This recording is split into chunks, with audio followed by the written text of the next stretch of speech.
when Shane Gillis takes the high road over Bill Burr. I'm not sure why I direct most of my ire at Bill Burr over the other comedians attending the Riyadh Comedy Festival, which include Kevin Hart, Dave Chappelle, Jeff Ross, Bobby Lee, Chris Tucker, Tom Segura, Jessica Kirson, Hannibal Buress, Aziz Ansari, Pete Davidson, and Whitney Cummings. It's not that I like him the most, that would probably be Kirson or Buress, or that I'm most disappointed in him, that would be Davidson and Ansari.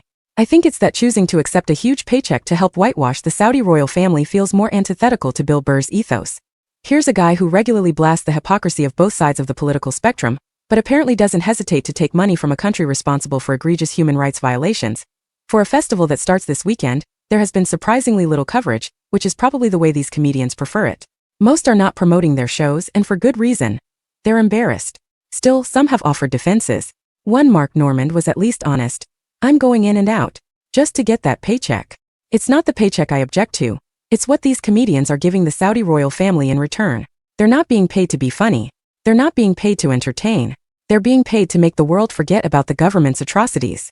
They are being used as tools of an oppressive regime. Jim Jeffries took a different approach in his defense.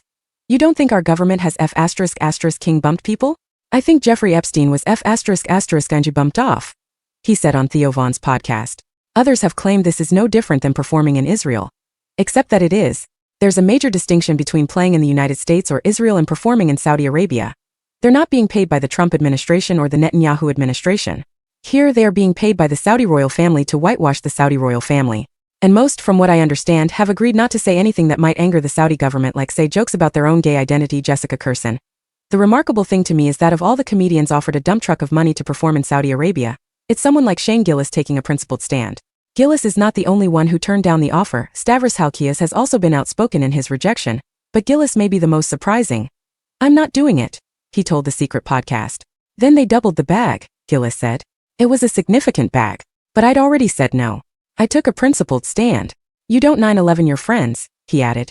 Those are words I would have hoped to hear from someone like Pete Davidson, who lost his father in the 9/11 attacks, but not necessarily the star of Tires.